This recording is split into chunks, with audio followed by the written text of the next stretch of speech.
Hey friends, tonight we venture into the rowdy, smoke-choked, and slightly sticky world of the medieval tavern, the wild, beating heart of any town.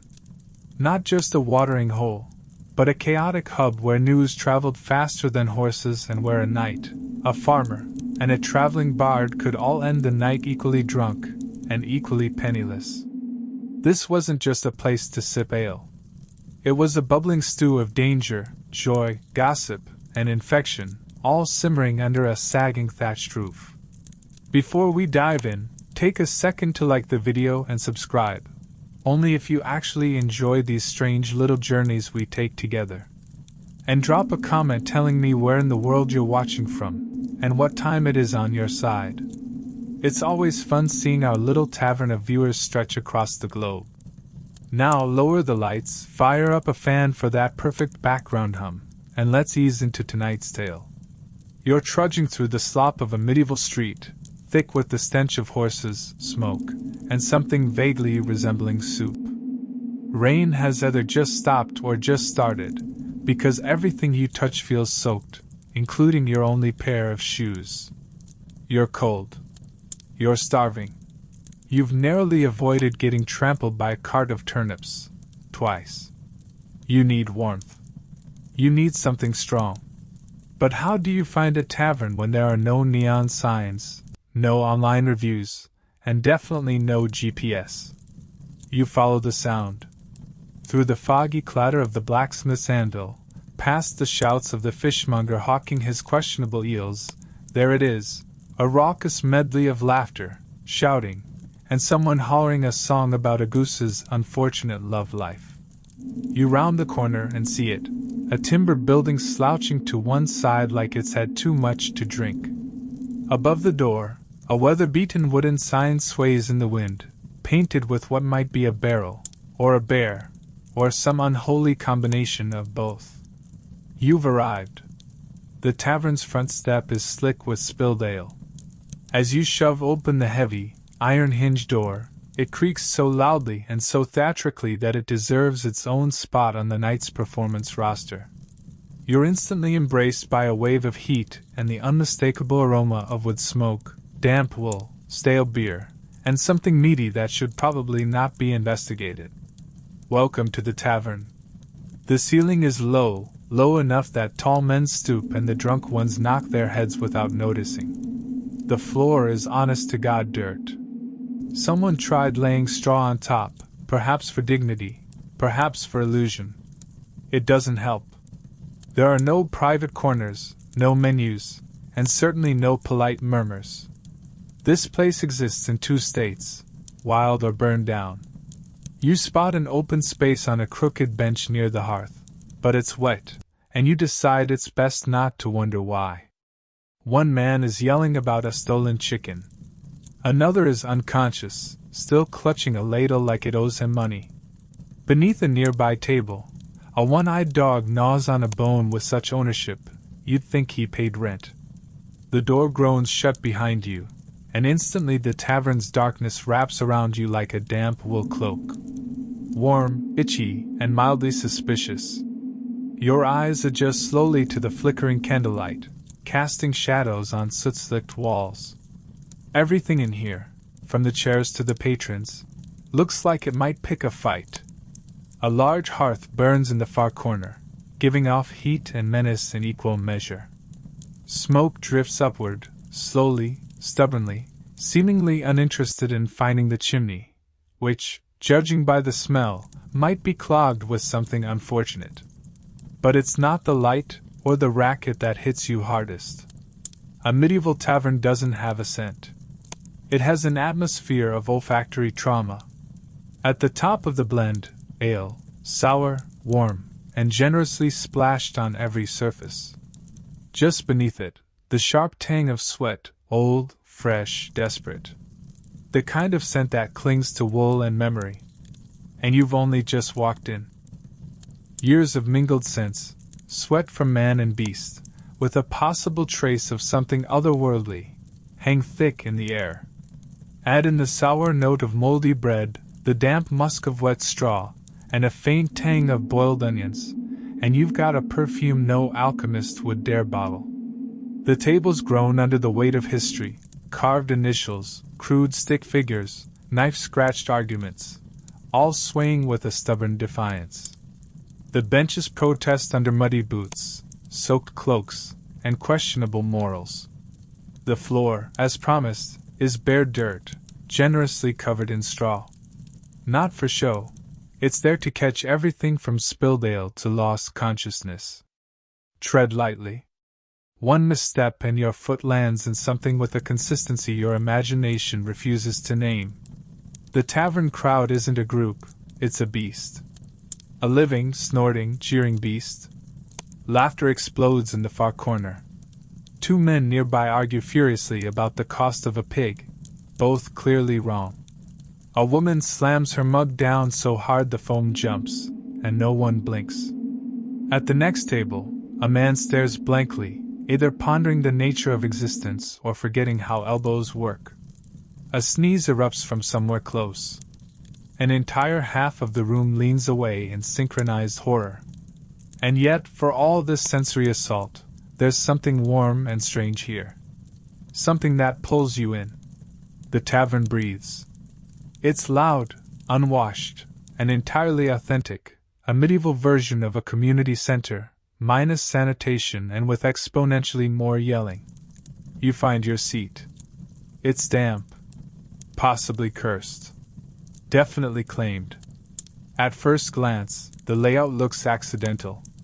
As if someone kicked the furniture down a hill and called it a day. No bar section. No cozy alcoves. Just a glorious mess of lopsided tables, crooked benches, random barrels, and the occasional crate doubling as a seat. Everything is placed either way too close or suspiciously far apart, depending on your level of inebriation. The hearth stands out, a real centerpiece. Flames dance in the wide, open fireplace set against one wall, pumping out heat, flickering light, and generous amounts of indoor smoke for all. People cluster around like moths with mugs, jostling for the best spots. Those lucky enough to sit near the fire guard their turf like dragons. The rest make do with ale for warmth. The bar, if it deserves the name, is a wooden plank thrown across two barrels. It bends under the weight of tankards, pitchers, and elbows. Behind it, the tavern keeper reigns supreme, juggling the art of pouring, yelling, and death-staring a man in the corner who definitely still owes for last Tuesday. Menus? You wish. You ask what's on offer and hope for mercy. The answer usually falls somewhere between ale and don't ask stupid questions.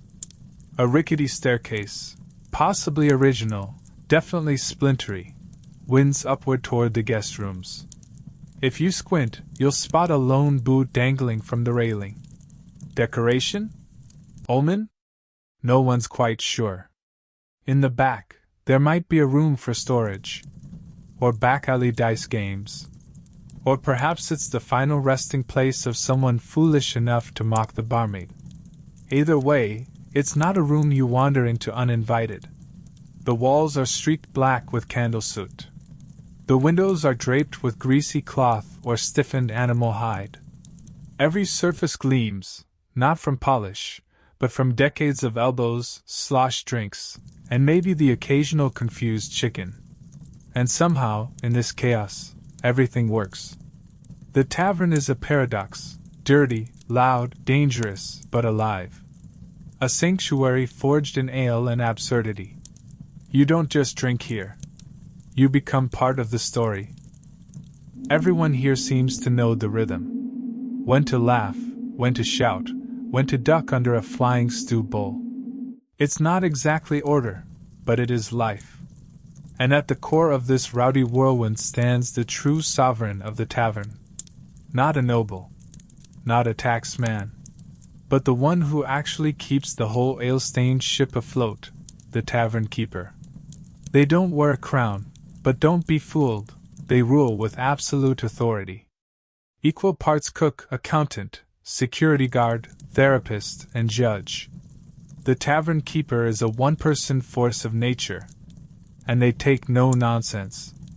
If it's a man, he's likely shaped like a keg, with arms that could crush walnuts and a face that's seen too many bad nights and worse decisions. If it's a woman, and more often than not it is, she's got the sharp gaze of a hawk and a voice that can freeze a brawl mid-swing. These folks have heard it all, seen worse, and probably scrubbed dried blood from the straw flooring before most people finished breakfast. Regulars earn a nod. Strangers get a side-eye. And troublemakers? They meet a tankard to the temple before they even finish their second sentence. Behind the bar, the keeper runs tabs in their head like a living ledger. Who's paid, who's dodging the bill, and who's already 5 cups past their limit. No notebooks, no receipts, just sheer, terrifying memory. Their mood is the barometer of the night. If they're cheerful, the whole room thrums with warmth. If they're cranky, you drink quietly and laugh at nothing. They are the referee of every tavern quarrel, the judge in all accusations of cheating at dice, and the first to grab a cudgel when fists start flying. Need gossip? Bribe the barkeep. Need a safe seat? Stay within their reach. Need a favor? Best hope you didn't drop a mug last week. Many of them have helpers, a son, a daughter, a spouse, or some scruffy orphan they took in and now put to work hauling barrels bigger than they are. These assistants rush between tables with pitchers sloshing, dodging drunks and mop buckets, trying desperately to avoid both spills and punches. So while this place may seem like chaos to your eyes, it's actually a delicate, boisterous ecosystem. And right at the center, orchestrating it all like a thunder god in an ale-stained apron, stands the tavern keeper, the only thing between this lively den and total collapse. At last, you find a free spot on a creaky bench, squeezing between elbows, dodging flying elbows and dripping stew. Your throat's parched. Your boots are still damp. And now, finally, it's time for the main event, the drink. But if you're expecting wine lists or a crystal goblet, you're in the wrong century. Let's begin with the classic ale. Thick, unfiltered, brewed somewhere behind the building, possibly in the same room the dog sleeps. It's warm, cloudy, and floating with mysterious extras, chunks of grain, rogue yeast, or even a spare hair from the last stringer's mustache. Don't ask how long it's been in the barrel. Just raise your mug, sip, and pray. Next on the menu, mead, honey wine. Sounds regal, doesn't it? Reality check. It's syrupy, fierce, and sometimes dangerously fizzy. If the tavern keeper made it, it could be heavenly, or it could taste like sweetened regret laced with bee venom. This one's usually reserved for nobles, bridal parties, or that one bard who demands to be paid in either gold or fermented glory.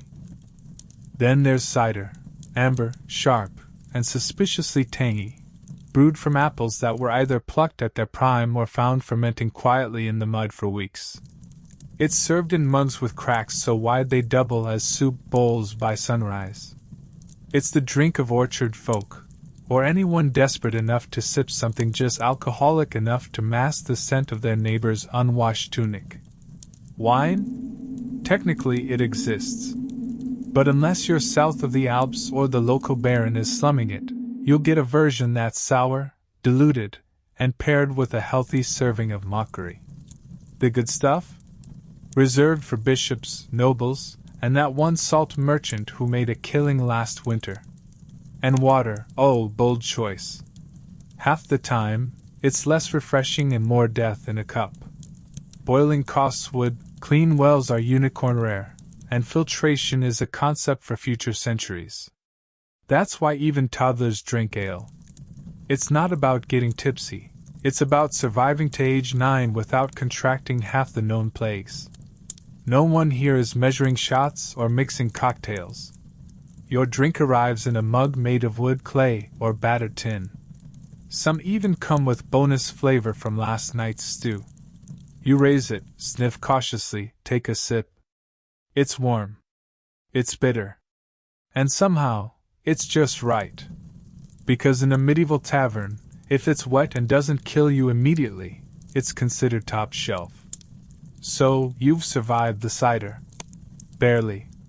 But now your stomach growls, a reminder that your last meal was mostly boiled barley and disappointment. It's time to eat. Don't get your hopes up. There's no chalkboard menu, no smiling waiter, and certainly no one asking about your gluten sensitivity. You don't order here. You inquire cautiously about what's left, and hope it's warm and only mildly alarming. The centerpiece of most tavern meals is pottage. A thick, earthy stew of grains, wilted vegetables, and bits of something that once moved. It's been simmering in the same pot since at least Monday. Today is Thursday. Nothing is removed, ingredients are simply added. It's not a recipe. It's a historical record. If meat graces your bowl, congratulations. It's likely rabbit, pigeon, or a chicken that lost a bet. If it's game, it may be delicious, or it may be so aged it doubles as a fossil. Still, it's protein, and you're not picky. Your bowl is rough-hewn wood or crude pottery. Your spoon? That's optional. Many use their own knife. Others use fingers. Dining here is strictly bring your own utensils, and as for napkins, don't be ridiculous. That's what sleeves are for. Or a shared tavern rag that's absorbed more secrets than any priest. Bread is available too, dense, dark, and slightly weaponized. If it's soft, it's fresh. If it's hard, it might predate the last harvest. Either way, it's best paired with cheese that smells like regret and has started forming political opinions. Other delights? Salted fish, pickled eggs, and sometimes a special, which just means they had too much of something and needed it gone before it started talking back. Flavor isn't guaranteed. Texture is a gamble. But in the glow of firelight, surrounded by clinking mugs and raucous laughter, it works. It's not fine dining. It's survival food, hot, hearty, and occasionally edible. And if you don't stare too long at what's floating in your bowl, it might even feel like comfort. You're not here for elegance. You're here to eat like someone who's clawing their way through history. And once you've claimed your seat, preferably one without a blade sticking out of it, you begin to see the real entertainment. The people. A medieval tavern was the original version of social media, loud, chaotic, packed with rumors, half-truths, bold declarations, and absolutely no filter. To your left, a red-faced farmer is well into his fourth mug of ale, animatedly retelling the same story about his cow giving birth sideways. He claps your shoulder mid-sentence like you're either an old friend or a stand-in for the pig he normally drinks with. Across the room, nestled deep in the shadows, a hooded stranger nurses a drink. Maybe he's a disgraced monk. Maybe a thief. Or maybe he just really hates eye contact. Either way, you don't try to strike up a conversation unless you have a death wish. Or a spare sword. Closer to the fire, a weary soldier in dented armor commands a crowd with a tale involving dragons, Frenchmen, and a sword that supposedly talked. No one believes a word. No one cares. His cup stays full, and the laughter's real. In another corner, a loud, sweaty merchant tries to sell sacks of grain to a crowd that definitely isn't shopping. He jingles his coin pouch with theatrical flair, practically begging to be robbed on his way home. At a crooked table, two locals play dice. One is cheating. The other knows, but says nothing. They're saving the confrontation for later, after the ale runs out. A bard strums a familiar-sounding tune in the corner. His high notes crack, and his lyrics sound suspiciously improvised. No one complains. He's wearing pants and managed to stay in tune. That's already a step up from last night's performance. Women weave through the crowd with practiced confidence. Some work for the tavern. Others are here for their own reasons. Either way, they carry themselves like queens of the floor, sharp-eyed, no-nonsense, and quick to flirt, laugh, or throw a punch depending on your tone. Children dart between legs, snatching bits of bread and stray coins. No one stops them. That's just part of the rhythm. Everyone watches, drinks, plots, and pretends not to notice the unconscious man snoring beneath a bench. Because this tavern isn't just a place to eat or drink, it's a living, breathing performance. And tonight, you're part of the cast. Forget lutes and ballads. The real soundtrack of a medieval tavern is a rolling symphony of chaos.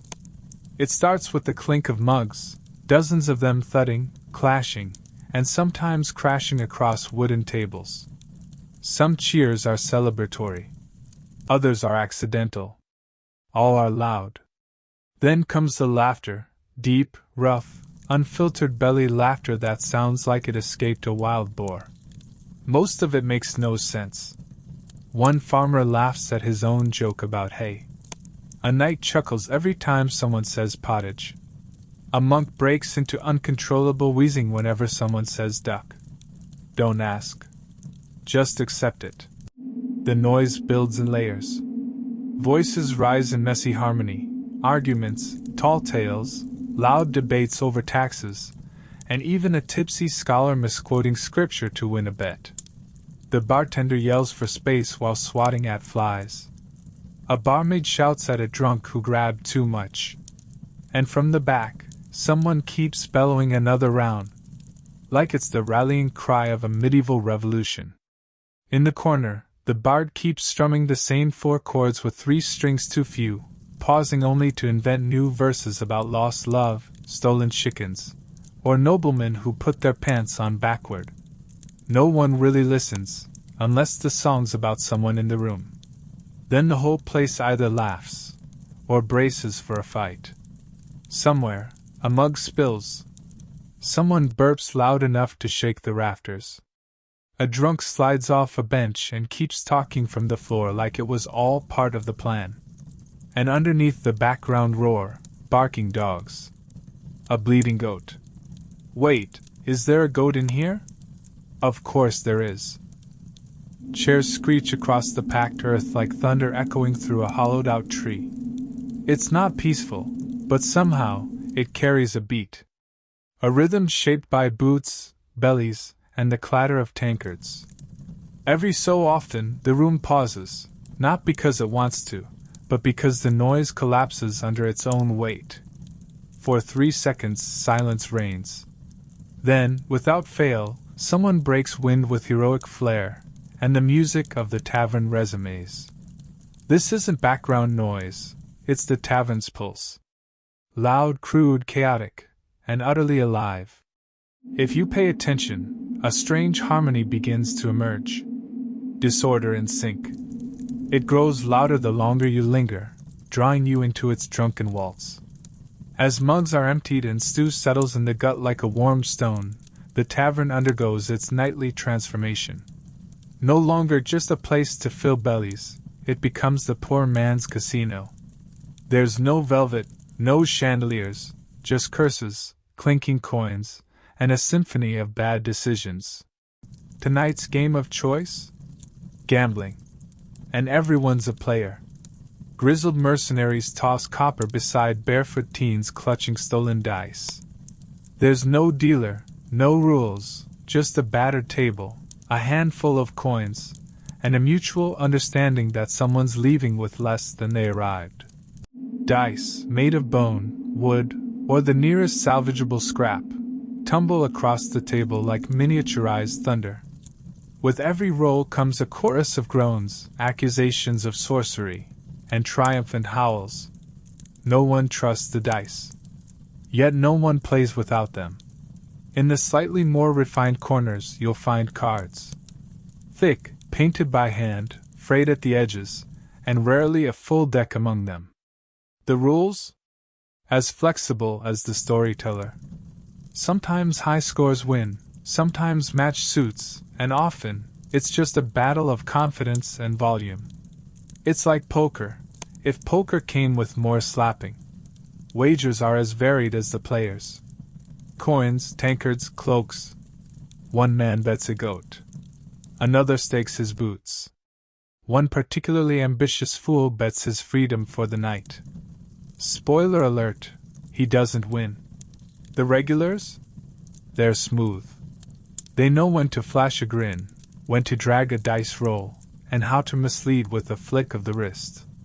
Cheating is not a crime here, it's entertainment. A hidden die tucked in a sleeve. A card marked with a scratch. A well-timed cough to distract a rival. Win big and you'd better buy a round or risk getting ambushed. Lose big, and you chuckle, shrug, and start inching toward the exit. Other contests break out as the night wears on. Arm wrestling matches that rattle tables. Thumb wars taken far too seriously.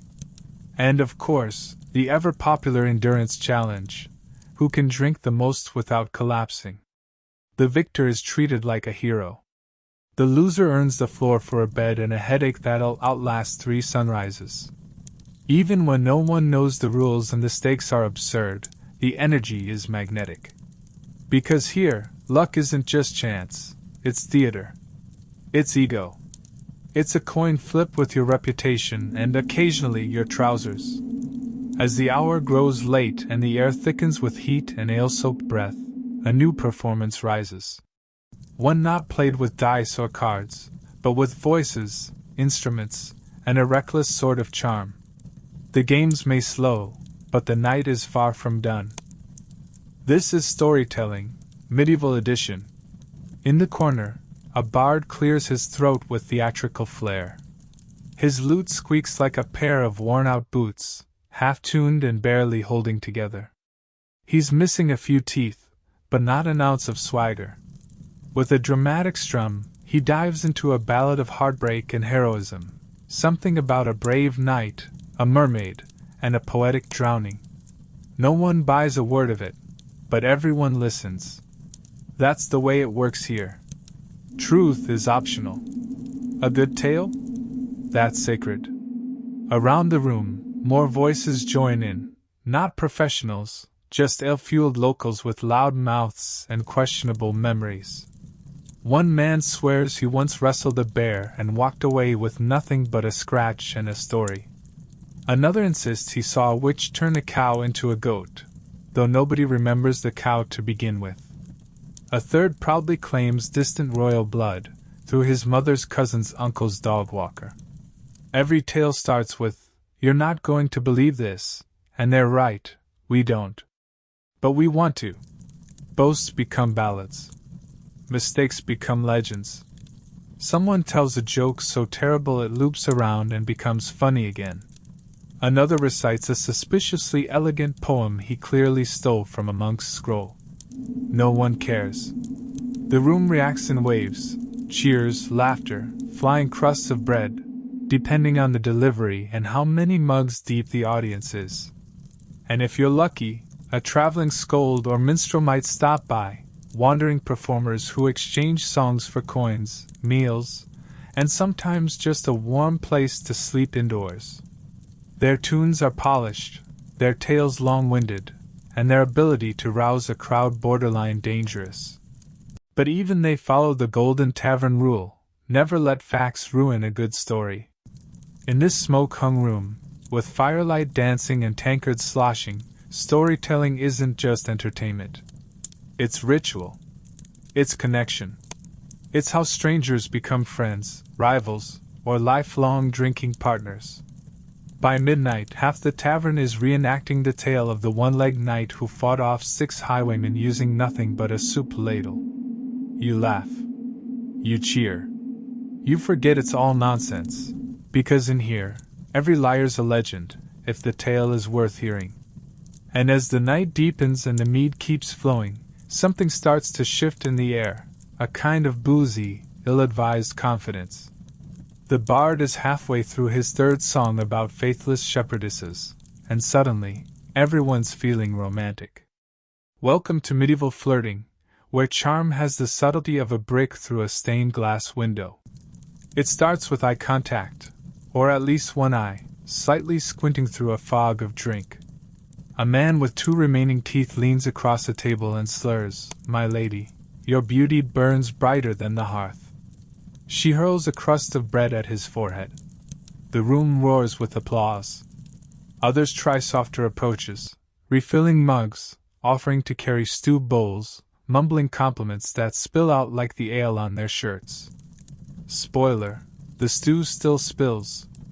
Always.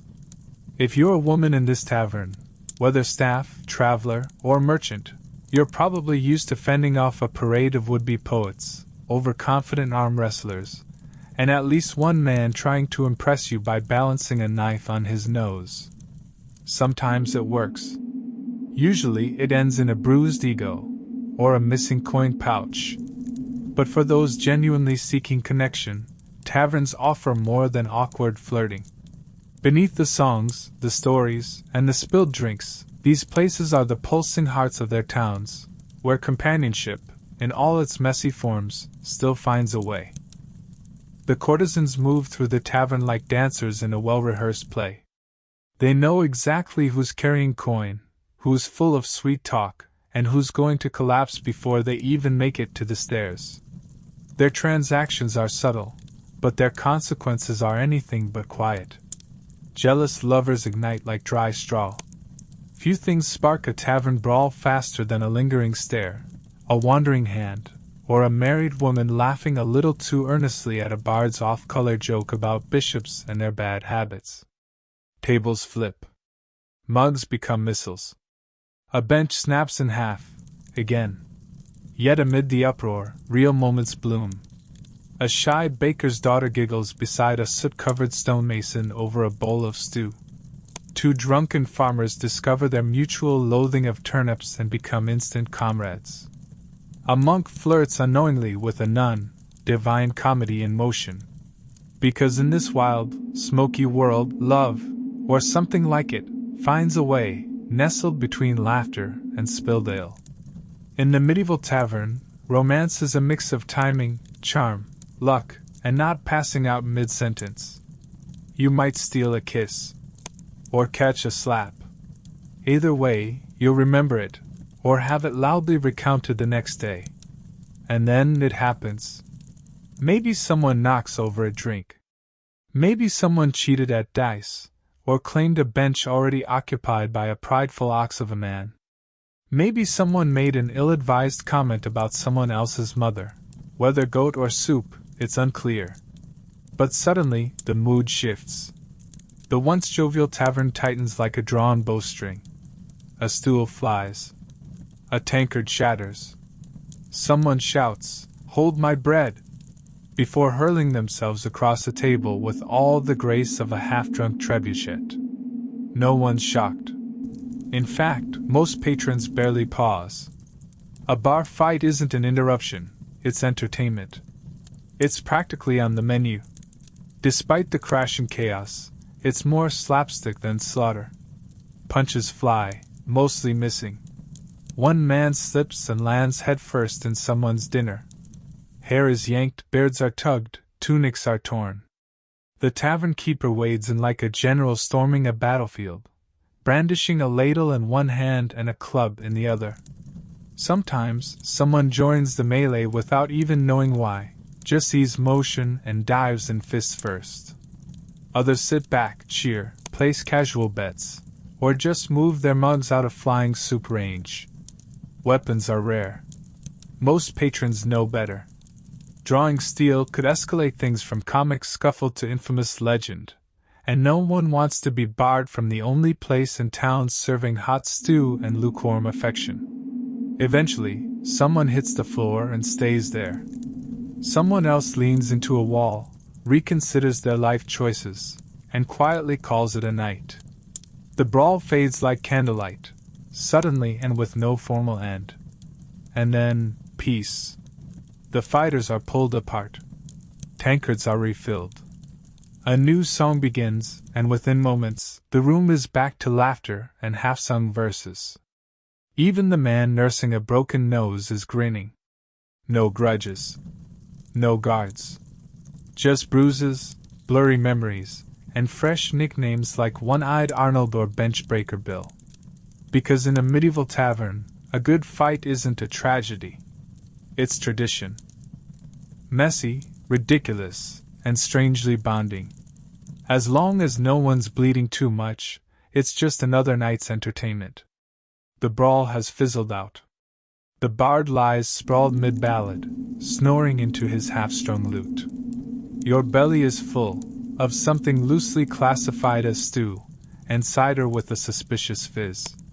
It's time for sleep. Or at least an attempt. But forget feather beds and lavender-scented linens. This is a medieval tavern, not a noble's retreat. If the place offers lodging, it's up a crooked staircase that groans with every step, past warped floors and ceiling beams eager to test your skull's resilience. The rooms are cold, tiny, and never private. You'll be sleeping shoulder to shoulder with strangers, one snoring like a storm bell, another muttering dreams in a language no one recognizes.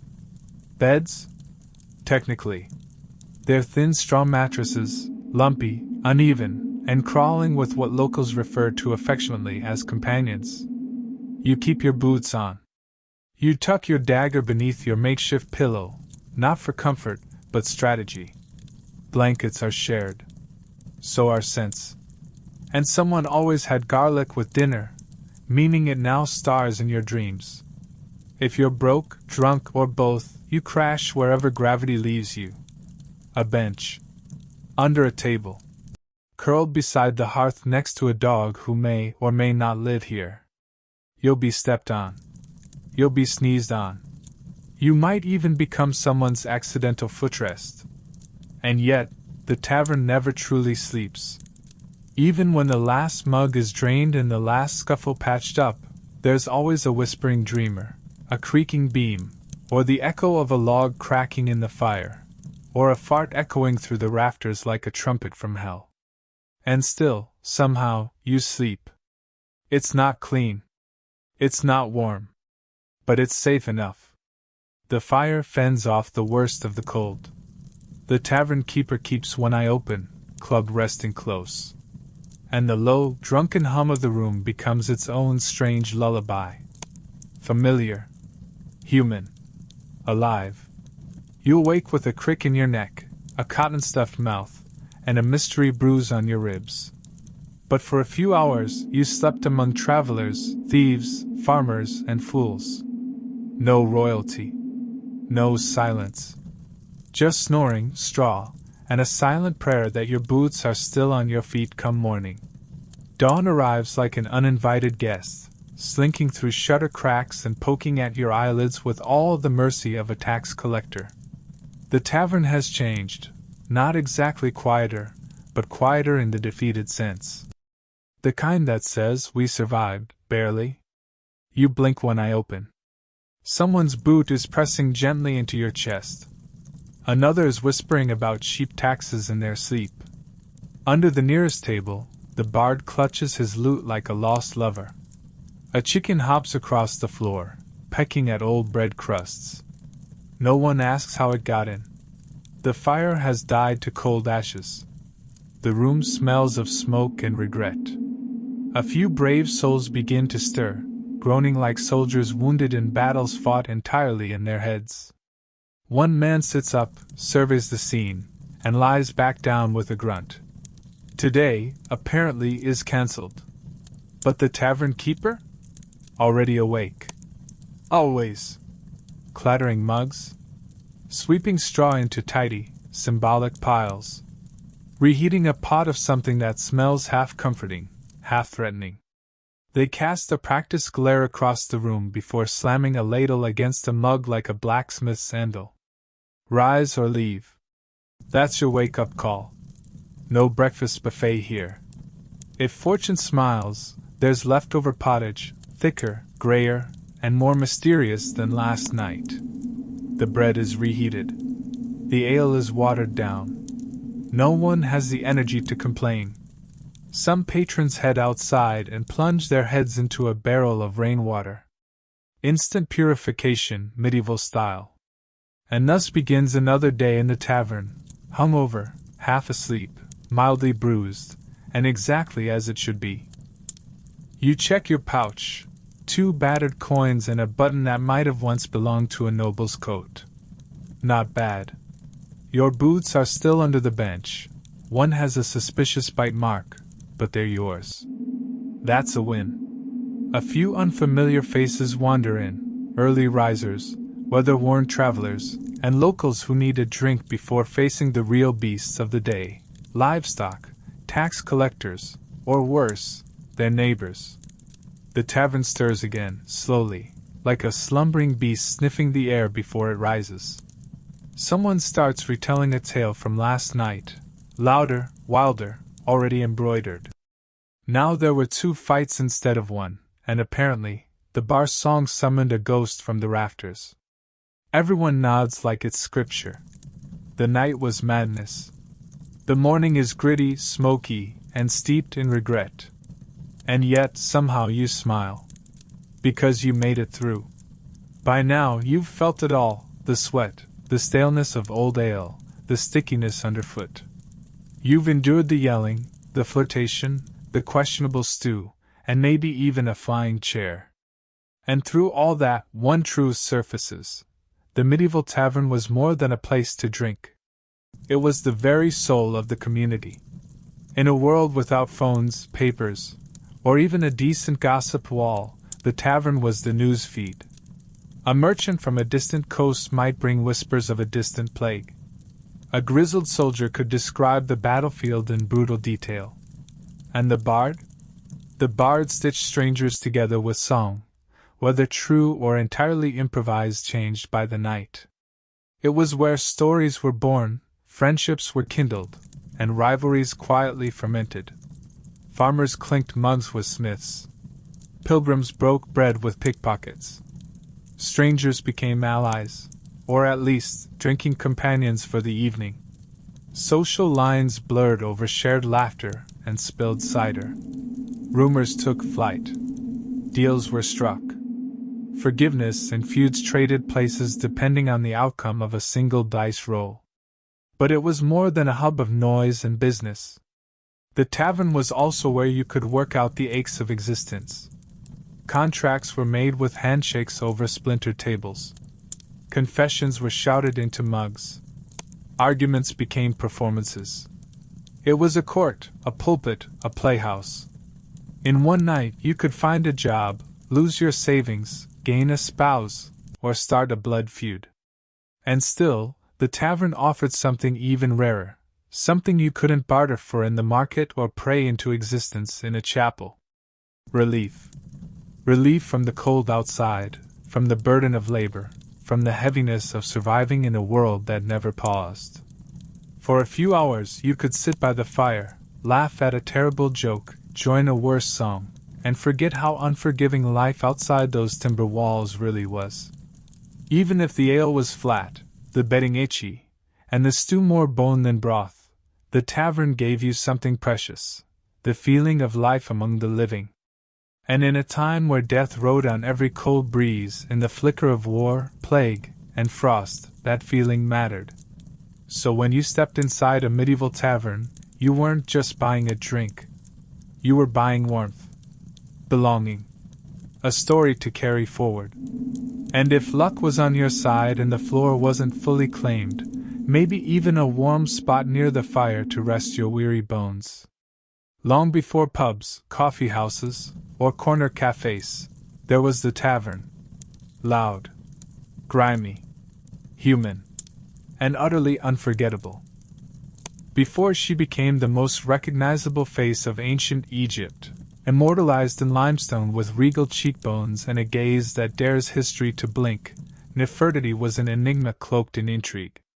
Her name, the beautiful one has come, invites wonder. But from where she came, no one can say for certain. Some believe she was the daughter of a high-ranking Egyptian official named Ai, perhaps even a sister to the man who would become her husband. Others suggest she was a foreign princess, offered in marriage to seal a distant alliance. Her origins remain a riddle, but her impact? Unmistakable. Nefertiti entered the historical record like lightning, sudden, blinding, and transformative. She did not simply become queen to Pharaoh Akhenaten, she became his partner in revolution. Together, they overturned millennia of tradition. Together, they dismantled Egypt's vast pantheon and declared the sun disk, Aten, as the sole divine force. It was a spiritual earthquake. And Nefertiti was not a passive observer to it, she was central to it. She led ceremonies, made offerings, and was even depicted in the boldest of postures, smiting enemies, an act traditionally reserved for kings. She was not just present in court art, she dominated it. More than Akhenaten himself, her image appears again and again, not in subservience, but in strength. Sometimes larger than life, always with authority in hand. In a world where pharaohs were gods on earth, her closeness to Akhenaten, spiritually, politically, suggests she may have been more than a consort. She may have been a co-ruler. But every rise invites resistance. Egypt was not prepared for such drastic change. The powerful priesthood balked at the loss of their gods and their temples. The entire royal court uprooted to a newly founded capital, Akhenaten, now known as Amarna, a city built to sever ties with Egypt's past. And through all of it, Nefertiti remained at the center. Her likeness carved into walls, her name sung in praise of the sun.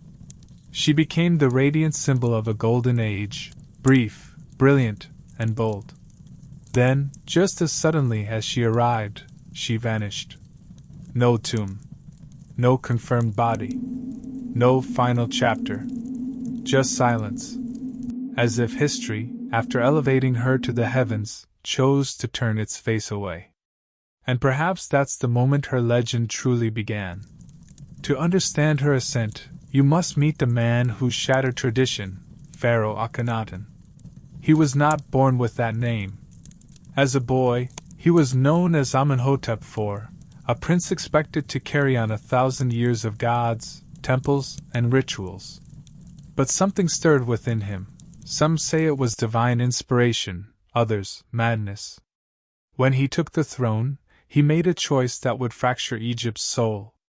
He turned his back on Ammonius, the god of gods, and proclaimed a new truth: only the sun itself, the Aten, was worthy of worship. This wasn't just theology. It was treason against the bedrock of Egyptian identity. Imagine an entire civilization built around sacred temples and a complex religious machine being told overnight that their gods were lies, their offerings meaningless. Akhenaten didn't just preach this new faith, he enforced it. Temples to Ammonius were shut. His name was chiseled from every stone. Statues defaced. Ancient cities left to the sands.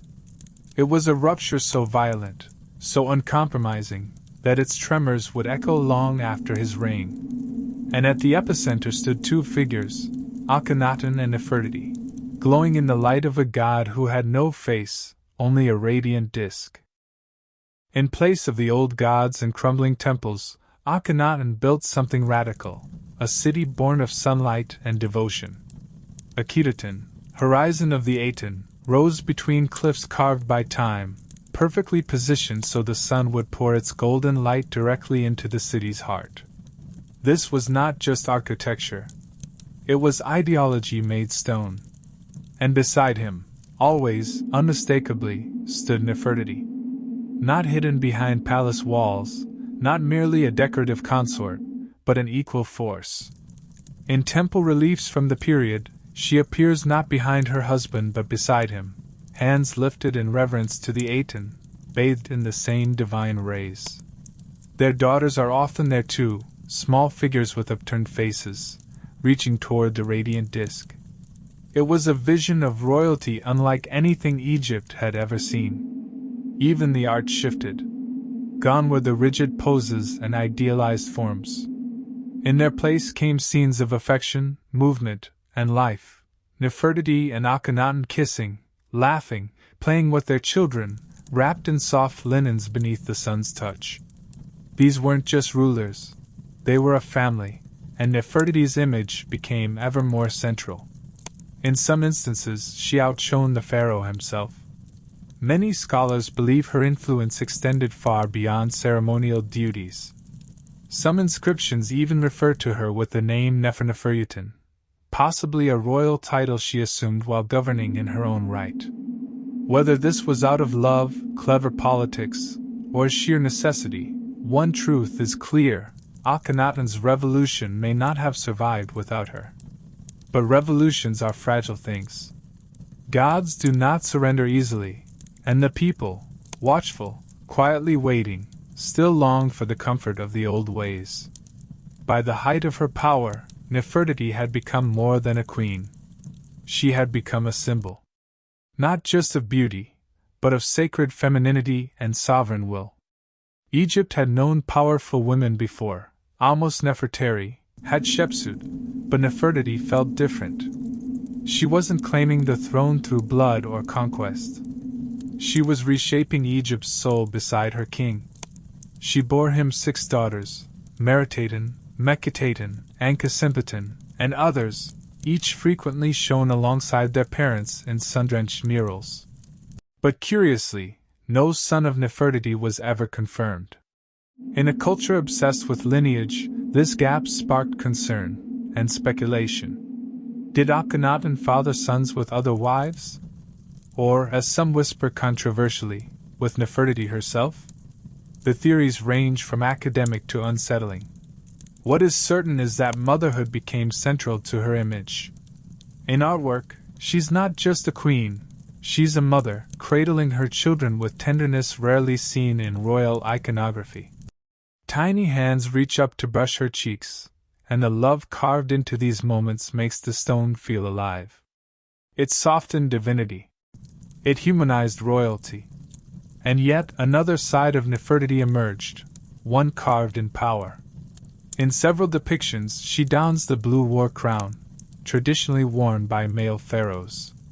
She's shown driving chariots, smiting enemies, performing royal rites alone. These are not metaphors. These are the duties of kings. It suggests something profound, that Nefertiti was not just ruling alongside Akhenaten, she may have been preparing to rule alone. Some records hint that after Akhenaten's health began to falter, perhaps due to inherited illness or the sheer stress of reshaping a nation, Nefertiti assumed even more authority. But then, the trail fades. In the final years of his reign, she disappears from public records. No grand farewell. No monumental tomb. No royal inscriptions mourning her loss. Just absence. Did she die early? Was she pushed aside? Or did she ascend to something even greater than queen? History does not answer. But her legacy, etched in stone, bathed in sunlight, whispered through centuries, endures. It was something history tried, unsuccessfully, to erase. One day, Nefertiti was everywhere, her image carved into stone, her name sung in sacred hymns, her presence etched alongside one of the most radical pharaohs in Egyptian history. And then, like breath swept away by the desert wind, she was gone. No other Egyptian queen had ever stood in the spotlight so brightly. And yet, around the 12th year of Akhenaten's 17-year reign, a strange silence begins to fall. Her name fades from inscriptions. Her likeness disappears from monuments. No tomb. No funerary rites. No grand mourning scene chiseled into stone. For a woman who had once ruled like a goddess, her absence feels less like an ending. The simplest explanation suggests she died. After all, childbirth remained perilous even for queens. Nefertiti's second daughter, Meketaten, also vanishes from the record around the same time. A quiet tragedy, a mother and daughter lost together in the same unspoken moment. But that theory feels incomplete. A queen so revered, so central, simply slipping away without a royal burial or temple in her honor? It doesn't fit the pattern of her life. Others suggest a political shift. Perhaps she fell from favor. The tides of court intrigue may have turned against her. Akhenaten, growing more insular and fanatical, may have replaced her, perhaps for another consort. A shadowy figure named Smenkhare appears in the historical record, briefly and mysteriously. Was he a male heir? A brother? Or perhaps the most electrifying theory, was Smenkhare Nefertiti herself, reborn under a new royal name? There is evidence of a ruler named Neferneferutin, who used feminine grammar in royal inscriptions and referred to Akhenaten as her beloved husband. Could this have been Nefertiti, elevated to the role of pharaoh in her own right? If so, she would have joined the elite company of female kings, like Hatshepsut before her, rulers who stepped into power in a world shaped for men. A boy king, barely able to hold a scepter, suddenly appears on the throne. He would reverse his father's religious revolution, restoring the old gods and undoing the worship of the Aten. If Nefertiti ruled alone, it was brief. If she became Smenkhare or Neferneferutin, her rule ended like a ghost, traced only in broken relics and half-erased cartouches.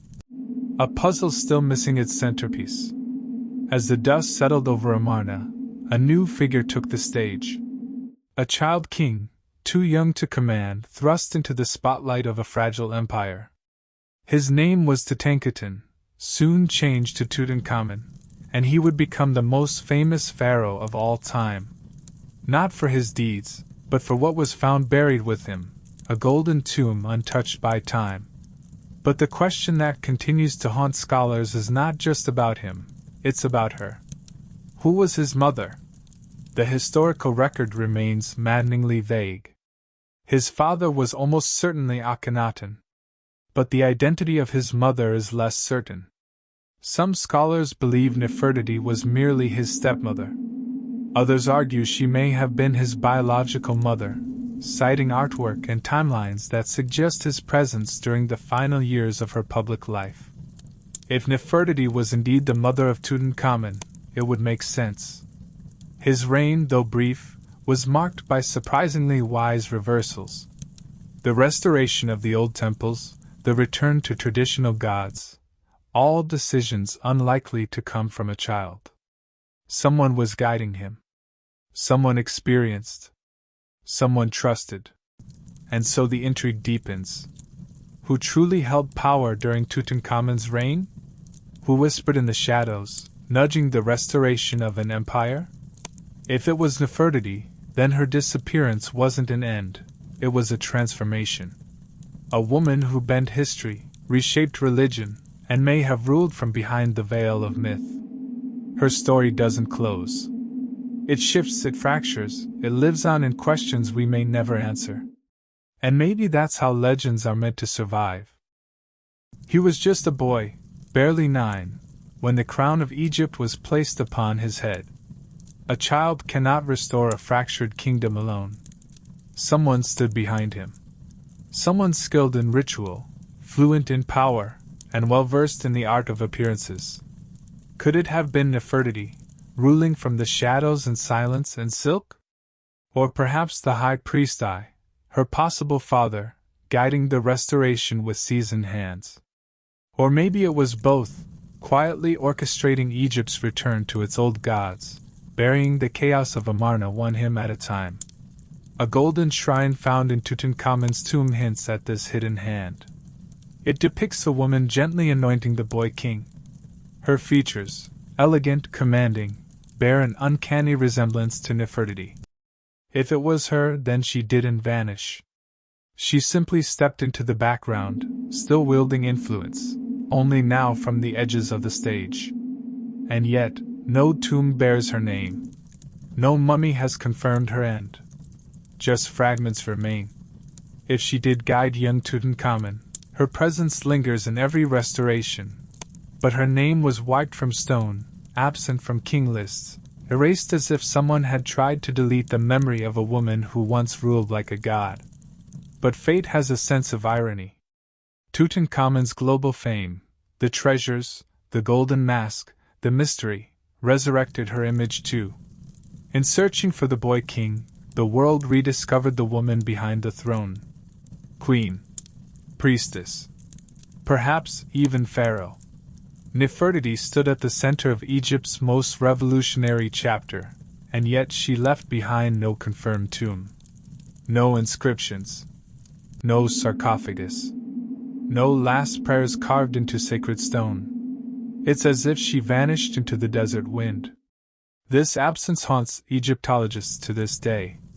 In a culture obsessed with preserving the soul's journey after death, where nobles were embalmed, wrapped, entombed with spells and guides, how could one of the most powerful women in ancient history disappear without a trace? Some believe she was buried hastily, without ceremony, during the decline of the Amarna period, her legacy too dangerous, too radical, for the new regime. Her resting place might have been dismantled. Her name, chiseled away. She became a casualty of erasure, part of the sweeping effort to obliterate Akhenaten's heresy. The return to the old gods was swift, and the revenge of the priests was etched in every defaced cartouche. But there's another theory. One that has captivated imaginations around the world. What if her tomb was never lost? Just hidden? Some researchers believe her burial chamber lies behind the very walls of Tutankhamun's tomb in the Valley of the Kings. In 2015, ground-penetrating radar scans of KV-62, the boy king's final resting place, revealed the possibility of hidden chambers. Could she be there? Just beyond reach? Entombed in gold and silence, waiting in the shadows of her stepson's fame? The world held its breath. But as often happens, the evidence faded. Later scans were inconclusive. Excavations slowed. Funding dwindled. And the queen who once shaped an empire slipped back into the realm of legend. And so, Nefertiti remains, an enigma cloaked in dust and sunlight. Not forgotten, but unreachable. Not gone, but still waiting to be found. And yet, her absence is deafening. We have her image, dozens, maybe hundreds, carved in stone, painted in color, preserved in fragments of ancient pigment. Her most famous likeness, the painted limestone bust now housed in Berlin, stares across museum glass with an expression that's equal parts serene and unknowable. As if she understands something we don't. As if she's waiting. Each year, archaeologists return to the sands of Amarna and the Valley of the Kings. Each year, hope stirs. Could a sealed chamber finally give up her secrets? Could a forgotten cartouche or buried fragment whisper her true name? Or will she remain what she has long been, an eternal enigma, an unfinished sentence in the story of Egypt? If history tried to bury her, it didn't succeed. Not for long. Because the search for Nefertiti never ended. It only grew deeper, more desperate, more devoted. Even without a tomb, even without a body, we remember her. Why? The answer stands behind glass in Berlin's Neues Museum. A sculpture, not of gold or power, but of breathtaking presence. The bust of Nefertiti, rediscovered in 1912, remains one of the most iconic artifacts in human history. She gazes forward with composure and grace. Her slender neck elegant, her distinctive blue crown unmistakable. Her features are so finely carved, so symmetrical, so poised, they could be mistaken for something modern. One eye is unfinished, an oddity that sparks endless speculation. Was it intentional? An accident?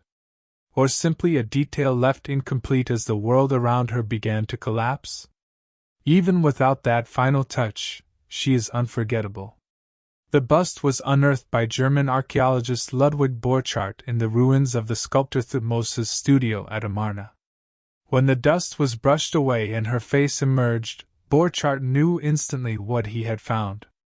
In his journal, he simply wrote, "No use describing it. You have to see it."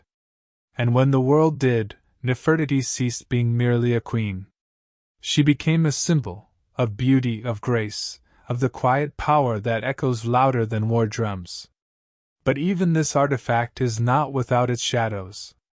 Germany acquired the bust during an era of murky antiquities laws, and Egypt has asked, repeatedly, for its return.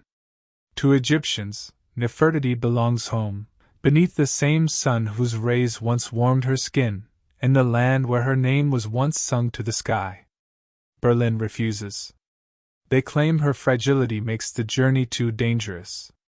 Others suggest the truth is simpler, prestige. Nefertiti draws crowds. She is, for Berlin, what the Mona Lisa is for Paris. Yet wherever she resides, her impact is undeniable. She redefined how we see ancient women. She was never just a passive beauty.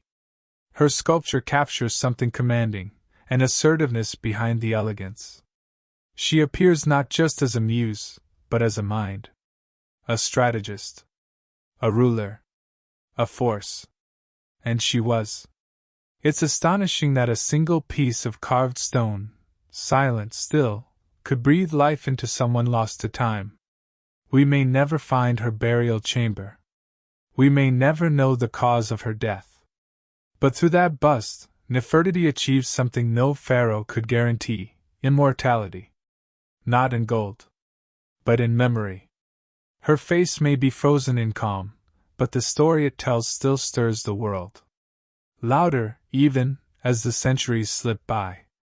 Nefertiti's story lives somewhere between stone and silence. Between what we know, and what we long to believe. Few figures from the ancient world have inspired such enduring curiosity, such relentless fascination. She remains a paradox. One of the most documented women of her time, and yet still, impossibly unknowable. Over the centuries, Nefertiti has been imagined as many things. To some, she was divine beauty incarnate, a goddess cloaked in human form, radiant and untouchable. To others, she was the quiet architect of political transformation, the true authority behind the throne, perhaps even the throne itself. Some see her as a romantic figure, swept away in the tide of revolution and forgotten too soon. Others envision a strategist, elegant, composed, and ruthlessly intelligent, navigating the collapse of an empire with unshakable grace. But what do we truly know? We know she was never just a royal wife. Her presence in Egypt's art rivals that of any king. She appears in religious ceremonies, in royal processions, even in scenes of battle, suggesting not just proximity to power, but mastery of it. In a world shaped by men, Nefertiti carved a space for herself, not by rebellion, but by radiating authority. She wielded beauty and symbolism like a sword. She didn't just play the part, she defined it. We know she was central to one of history's most audacious religious shifts. While Akhenaten may have envisioned the sun cult of Aten, it was Nefertiti who embodied its spirit. She stood as the living bridge between the divine sun and the mortal world. Not merely a servant of the gods, she became their image on earth. A face worshipped in light. And we know that after her disappearance, her legacy was nearly erased. When the pendulum of power swung back, so too came retribution. Akhenaten's radical changes were undone. His monuments defaced. And Nefertiti's name, once etched in stone, was chiseled into silence. Her statues smashed. Her role in history buried in shadow. Yet somehow, we are still speaking her name. 3,000 years later, she haunts our collective imagination. Why? Because myths endure where facts fail. Because when a woman becomes both legend and mystery, she slips beyond the reach of time. And perhaps, just perhaps, that's what Nefertiti intended, not to be defined, but to be remembered. Not to be solved, but to be admired. To live on, not in a sarcophagus, but in endless speculation. More than 3 millennia have passed since Nefertiti last walked beneath the Egyptian sun, and yet her shadow stretches across continents. She lives in museum glass and whispered theories, in novels and in documentaries. Unlike many historical figures, she hasn't faded. She's expanded. What draws us in is not just her beauty, we've seen beauty before. It's the enigma. The intentional gaps in her story feel like an invitation. Or perhaps a dare. As if she's saying, "Come find me," knowing full well we never will. And in that sense, she has transcended history. She's become something archetypal. Every generation reshapes her in its own reflection. In the early 20th century, she was portrayed as an exotic mystery, beautiful and silent. During the rise of feminism, she was reborn as a symbol of female power, an ancient sovereign nearly erased by patriarchal hands. Yet she endures.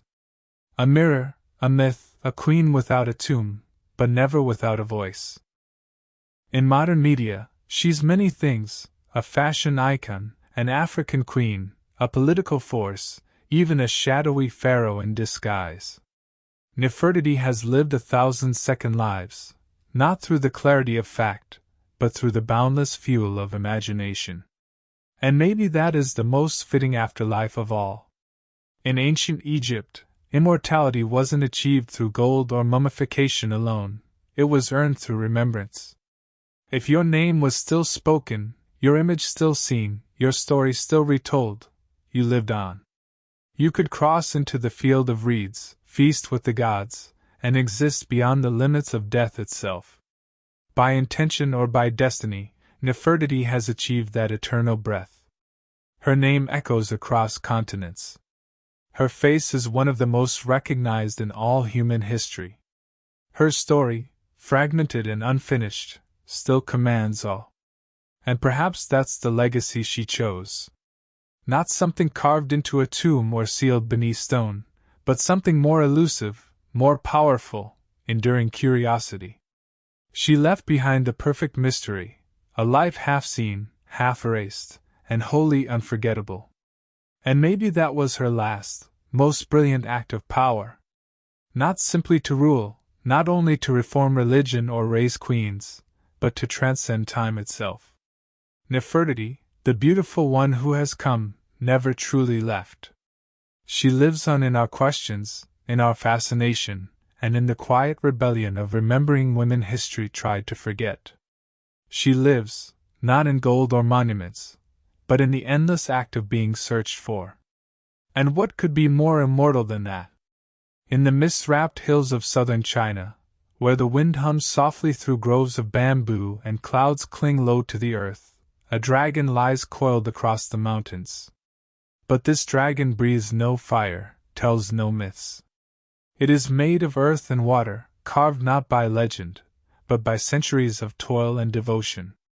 These are the Longji rice terraces, known by locals as the dragon's backbone. And when seen from afar, the mountains ripple like the sinews of a sleeping beast. Water shimmers along the curves, reflecting sky and time, and ancient pride flows through every furrow. Step closer, and the dragon stirs. Water trickles along narrow channels. Seedlings flutter like dragon scales in the morning breeze. And at dawn, the mists lift from the valleys like steam from a creature's nostrils, breathing life into the landscape. This wasn't built in haste. The story began over 700 years ago, when the Zhuang and Yao people, ethnic minorities rooted deeply in the mountains, chose not to flee the slopes, but to embrace them. Flat land was rare. Tools were primitive. Machinery, non-existent. So they asked the question that would shape generations: how do we survive here? The answer was patience. With stone tools, woven baskets, and sheer persistence, they chiseled terraces into the hills, inch by inch, season by season. And in doing so, they taught the mountain to breathe with them. Rain became rhythm. Steepness became sustenance. And rice, the heartbeat of life, began to grow where gravity once ruled. Over time, the terraces took form, a dragon resting across the land. Strong. Sacred. Enduring. But this was more than farming. It was a pact between people and nature. No part of the mountain was wasted. No part was broken. Instead, the earth was shaped with reverence, its curves honored, its silence listened to. The people didn't force the land to yield, they asked it to dance. Today, the dragon's backbone still feeds entire villages. But more than nourishment, it offers wisdom. It reminds us what patience can carve. In a world that races forward, where speed is king, here lies a dragon that was never chased, but slowly, lovingly formed. Layer by layer, hand by hand, dream by dream. To walk among the lonely rice terraces is to enter a realm sculpted by patience and willpower.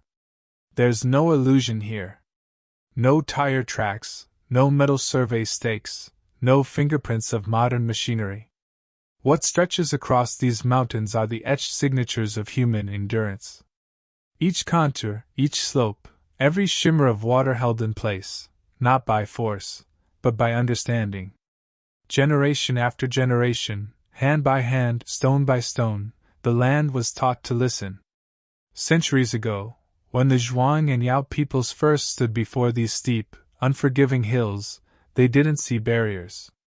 They saw potential. The fertile valleys had long been claimed. But up in these rugged highlands, where the clouds brushed the earth, there was something untouched. All it required was devotion. With no iron tools or modern aid, they began with what they had: wooden shovels, baskets of clay, shoulders hardened by labor. Bit by bit, the mountain skin gave way to terraces, graceful, horizontal strokes carved into vertical stone. Each level held not only soil and seed, but also the memory of effort. These were not random cuts into rock. They were deliberate equations. Precision mattered: too steep, and the water would rush away; too flat, and it would stagnate. Success depended not on rulers or blueprints, but on inherited wisdom passed from elder to child, guided by the rhythm of rain and the silence of stone. In time, the mountain responded, not with defeat, but with trust. And the result? A landscape that looks as though nature herself laid it down in harmony. From the valley floor to peaks cloaked in mist, the terraces rise like a green staircase into the sky. They echo the shape of the land, but with a refinement that feels otherworldly. As if the earth had always meant to wear them. But it wasn't the mountain that built this beauty. It was the hands of people, without engines, without concrete, without architects. Just vision. Just the idea that no slope is too steep when life depends on the harvest. Today, those terraces still breathe. Still planted. Still repaired. Still revered. No shortcuts. No machinery. The old ways remain not because they resist change, but because they prove something rare: that tradition, rooted deeply enough, can outlast any storm. If the mountain is the dragon's body, then water is its blood. It flows gently, silently, without motors or pipes, through an intricate system born of ancestral knowledge. From springs at the mountain's summit, rain and meltwater gather in narrow trenches and earthen canals. From there, gravity becomes a quiet servant. Water glides downward from tier to tier, pausing briefly in each pool before spilling into the next. This flow isn't random, it's a quiet ballet, rehearsed over centuries. It ensures that each rice field receives what it needs, never more, never less. No buttons. No wires. Control exists in the simplest forms: stone gates, wooden boards, adjusted by memory and touch. A terrace filled too high could drown the one below. A broken gate might starve a field. So each day, villagers walk the ridgelines like caretakers of an ancient symphony. They inspect, adjust, and listen, not just with their ears, but with their experience. This is more than farming. It is the playing of an instrument, with the entire mountain as the score. One wrong note, and the whole song falters. But here in the dragon's backbone, water is more than sustenance. It is music, reflection, memory.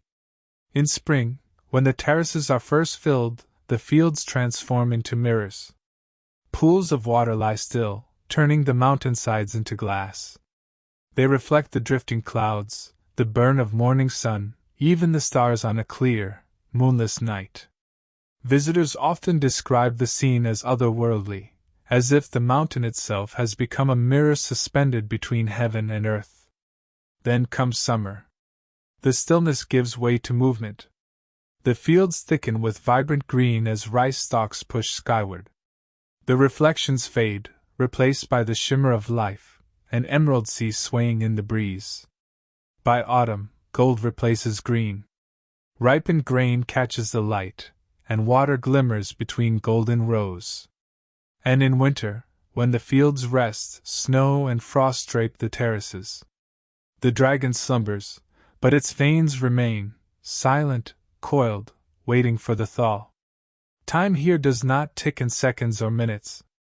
It moves by moisture, by the first soft trickle of mountain runoff, by the croak of frogs returning, by the scent of damp soil rising in the morning air. In a world ruled by clocks, the people of Longji still measure time in seasons, in silence, and in drops. And so the dragon lives, not in flames or flight, but in ripples of water threading through this living sculpture of stone and soil. Spring in the Longji Mountains doesn't begin with blossoms. It begins with water. As snow melts in the distant peaks, it finds its way downward, whispering life into the sleeping terraces. The fields fill. The dragon stirs. And the people begin again, repeating the ritual that links them to generations before, planting the first seed. There are no grand announcements, no trumpets or flags. Only quiet purpose. Farmers, young and old, rise with the mist. Barefoot, they walk the narrow ridges, straw hats low against the sky, baskets swaying gently on their backs. The air is thick with the scent of soaked earth and mountain breeze. The flooded terraces gleam like polished jade. This work is not meant for machines. It never has been. Every seedling, grown in nursery beds, is carried and placed by hand, patiently, reverently. The workers step into cold water and press the tender stalks into the mud with careful fingers. The rhythm is sacred. Back bent, arm forward, hand press, step. Repeat. All day. For weeks. Children follow behind, feet splashing, imitating their elders. They do not learn from books. They learn by doing, by feeling the resistance of the soil, by sensing the right spacing in their bones, passed down through muscle and memory. This is how knowledge survives here. Not in ink but in movement. Not spoken but lived. Planting, here, is more than labor, it is ceremony. In many villages, offerings are laid before the spirits of the mountain. Old songs are sung across the ridges. Elders scatter the first handful of seedlings as a blessing, calling forth the promise of harvest. Every seed pressed into mud is a vow, to the land, to the ancestors, to the children who will one day do the same. There is no rush. No one hurries the dragon. No one races the mountain. Instead, planting becomes a kind of meditation, a slow dance between human and nature, between devotion and time. A choreography of patience and purpose. And then, almost without notice, green begins to rise from the watery fields like whispers from the earth. The dragon breathes again. From this moment on, the terraces will grow, not only rice, but resilience. Each grain planted is a promise. Each row carved into the mountain is a quiet rebellion against hunger, against haste, against forgetting.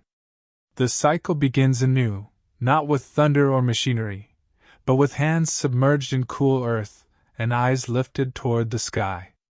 The dragon stirs once more. The mountain exhales. And the future is placed gently into the soil, one seed at a time. Scattered along the curving spines of the hills, nestled into the folds of green terraces, lie the dragon's beating hearts, villages like Ping'an, Dezai, and Jinqing. These are not merely settlements. They are living testaments, museums without glass, where every beam, every path, Every weather-worn balcony clings to the mountainside like memory refusing to fade. The homes are timber, resting on stilts that lift them above the rain and the incline. Their roofs, dark and slanted, echo the rhythm of the terraces they overlook. From a distance, they resemble lanterns floating on waves of rice and mist. Inside, life is warm and unhurried. Generations share roofs and stories. Meals are cooked over open flames. The air carries the scent of bamboo smoke and rice wine, rich, familiar, ancestral. The people here are of the Zhuang and Red Yao ethnic groups. Each brings a unique thread to the tapestry of tradition, languages, clothing, rituals, and oral histories shaped by centuries. You'll recognize the Yao women immediately. Their long, jet-black hair, uncut since childhood, is wound into intricate spirals atop their heads. At the river's edge, some let it fall like waterfalls of silk, a moment so graceful it feels like a legend being told in real time. Modern life climbs slowly up the mountain, but the old ways remain steadfast. Clothes are still handwoven, dyed with indigo in creaking wooden rooms. Festivals still echo with reed pipes and bronze drums.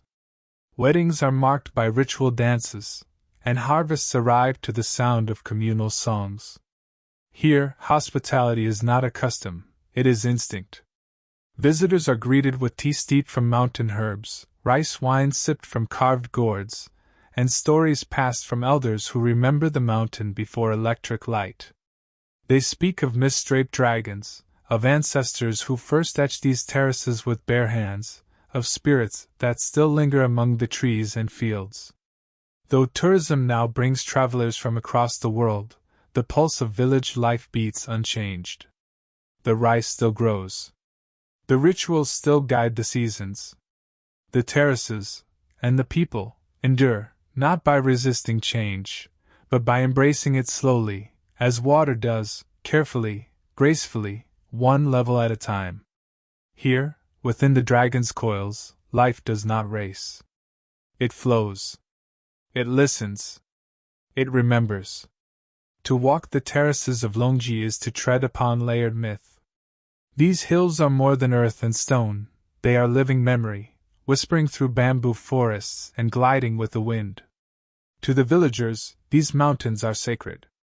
They are guardians, storytellers, and ancestors in disguise. And so their stories rise with the morning mist, linger in the sound of footsteps, and pass gently, like water, from generation to generation. The most enduring legend tells of a sleeping dragon, its massive body stretched across the ridgelines of the mountains. Its spine, locals say, coils and rises, those very same terraces carved into the hills. But they do not see the terraces as man-made. They believe these are the dragon's scales, lifting and falling with each deep, patient breath. And when mist drifts in from the valley and cloaks the paddies in white, they say the dragon stirs, breathing softly in its ancient sleep. Another story tells of famine, of a time when hunger drove the people to climb the mountains and pray to the heavens. Their prayers were answered. The gods sent rain and commanded them to carve the hills into steps so rice might grow. The dragon appeared then, not as a myth, but as a guide, showing them how to shape the land. Since that day, the people have honored the mountain with respect. They never shout in the fields. They never cut trees without first offering prayer. These beliefs are not inked in scriptures or carved into stone tablets. They live in songs passed through generations, in incense lit at dawn before the planting begins, in the hush that falls over the mountain when the fog descends. Children grow up with these stories not as legend, but as truth rooted in soil. To laugh at the dragon is to risk a barren season. To neglect the spirits is to invite flood or drought. There are spirits in the water, too. Even now, some farmers offer a few drops of rice wine, whisper a quiet prayer, before releasing spring water into the fields for the first time each year. Not for tourists. Not for tradition's sake. But because it's as natural as tying a shoe. As essential as the water itself. And whether you believe in dragons or not, something sacred lingers here. Maybe it's the silence. Maybe it's the way the clouds cling to the hills. Or maybe it's the quiet certainty that this place is more than the sum of human hands. It is a living story, still being written in earth, in water, and in rice. For centuries, the dragon's backbone was a secret the mountains kept. Remote. Humble. Known only to those who belong to it. But no place, no matter how sacred, stays hidden forever. The road came. Then the wires. And with them came strangers, cameras, and smartphones, ascending the hills beside the farmers. The terraces, ancient and unchanging, suddenly faced a question they had never needed to answer. How do you survive the modern world? At first, there was fear. That the mountain would be carved into parcels and sold. That concrete would replace timber. That heritage would become theater. But the people of Longji didn't retreat. They adapted. Not by severing the past, but by stitching the present gently into it. One thread at a time. Villagers opened their homes to guests, not as hotels, but as hosts. Family stays, not tourist traps. Visitors share real meals, sticky rice steamed in bamboo, greens picked that morning from the mountain's edge. They sleep in wooden stilt houses where roosters, not alarms, greet the sun. There are no choreographed shows. No filters. Just life, lived plainly and proudly. And the farming? It goes on. Each season, the terraces are still flooded by hand. The rice still planted, one shoot at a time. Sickles, worn smooth by decades of harvest, still cut the grain when the time comes.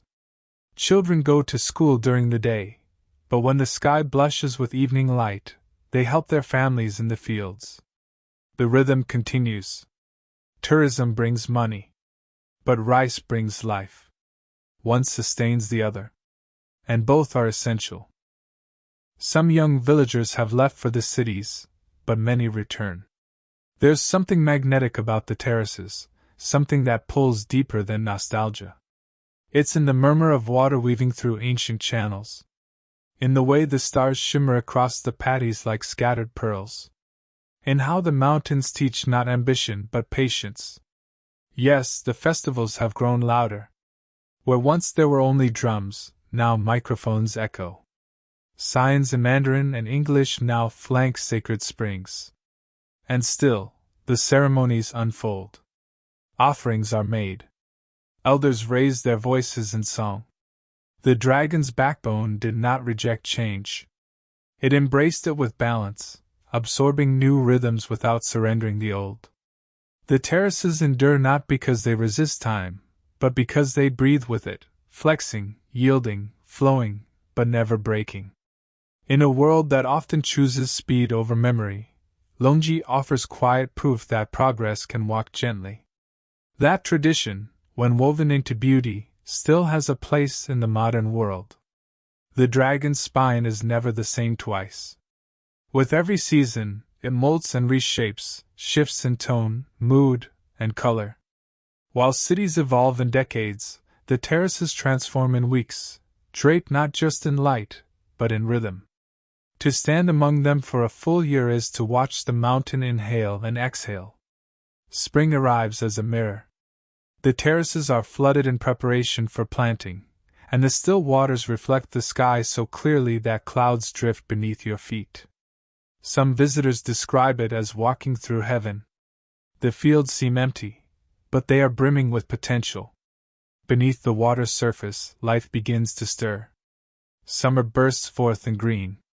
Rice stalks climb upward, coating the hillsides in a cascade of emerald. From afar, the terraces resemble velvet ribbons draped across the land. The air is warm and thick with moisture. Frogs sing from the paddies. Farmers, knee-deep in water, move from sunrise to sunset, wide-brimmed hats bobbing like small sails on a jade ocean. Autumn is golden, a season of reward. The rice ripens, and the terraces shimmer in sunlight, blazing like fire kissed with grain. The wind dances through the fields. Villages come alive with drums, laughter, and celebration. Families gather. Songs fill the air. Sticky rice is steamed in wood-fired kitchens. It is not just a harvest, it is a festival. The dragon, awake and generous, shares its bounty. Then comes winter. Stillness returns. The terraces lie bare. The water retreats. Snow sometimes dusts the steps in quiet white. On other days, frost clings to stone walls like threads of lace. There are no voices in the fields. No tools in motion. Only silence. The dragon sleeps, curled beneath the mist, resting until the next breath. Each season writes a different verse in the poem of this land. Spring reflects. Summer grows. Autumn gives. Winter pauses. The beauty of Longji lies not just in its shape, but in its rhythm. In how it welcomes time, not as an enemy, but as a companion. In how it transforms, again and again, without ever needing to announce itself. Photographers come chasing the perfect light, hoping to capture something eternal. But the terraces do not hold still. They do not pose. They do not wait. They move. They breathe. They remind us, gently, that beauty isn't something fixed. It's a rhythm. A ritual. A promise whispered into the soil and renewed with each passing season. And so the dragon turns once more, not with thunder or flame, but with the quiet breath of water, grain, and wind. The terraces are more than fields. They are a vow, graceful, coiled, etched into the mountainside like a sacred script. A promise passed from palm to palm, from year to year, from ancestor to child. The dragon's backbone isn't just a marvel of farming or a feat of engineering. It is a living archive of what happens when humanity chooses to live with the earth instead of against it. There were easier paths. The ancestors of Longji could have descended into valleys, chasing the flat certainty of lowland life. But they stayed. They studied the slopes. They listened to the stones. They followed the paths water was already carving. And in doing so, they turned the improbable into daily life, feeding entire communities from the bones of a mountain. Each curve holds a lesson. Not only in agriculture, but in patience, in legacy, in care. These terraces were not built in years, or even decades. They are the product of centuries, generation upon generation shaping the land, learning its language, and answering it with their hands. There's no shortcut to this kind of harmony. No machine can replace what's been pressed into stone by callous palms and quiet devotion. And yet nothing about these terraces is frozen in time. They breathe. They flex with the weather, adapt to the needs of the people, respond to the shifting world. That is their secret. They were never meant to be rigid. They were always meant to move. Even as the modern world climbs the hills, carrying signals and screens, the terraces remain. They evolve, but they do not disappear. Because their foundation isn't just in soil. It's in story. In ritual. In the simple, enduring act of placing a seed in the earth and trusting the sky to answer. To walk the dragon's backbone is to witness a covenant between people and land. A contract written in sun and sweat, renewed with every planting, every harvest. It is a quiet reminder that progress doesn't always mean haste, and that greatness doesn't always shout. Sometimes it murmurs, like a stream winding over stone. And perhaps that's why the terraces speak to us, farmers, travelers, dreamers alike. Because they embody something nearly lost to the modern world, the truth that what endures isn't built with force, but with rhythm, with humility, and with time. The dragon sleeps. The people endure. And the mountain remembers. Most visitors to Giza lift their gaze toward the sky, drawn to the soaring geometry of the pyramids, to the timeless stare of the great Sphinx. But few ever wonder what lies beneath. Beneath the sand. Beneath the Nile.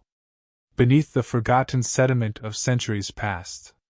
Near the quiet waters of Abu Roash, just beyond the reach of the Giza Plateau, a strange whisper persists, a tale half buried in silt and silence. It speaks of something massive, something weathered, something ignored. An underwater sphinx. For generations, local fishermen have told the same tale. Of a shape lying just beneath the river's breath, a smooth-backed form too perfect to be coincidence, too symmetrical to be merely rock. A feline figure, its paws hidden beneath layers of mud and time, its body swallowed by sediment, as if waiting for the current to shift, waiting to be seen again. When the Nile retreats during periods of drought, something ancient stirs beneath the surface.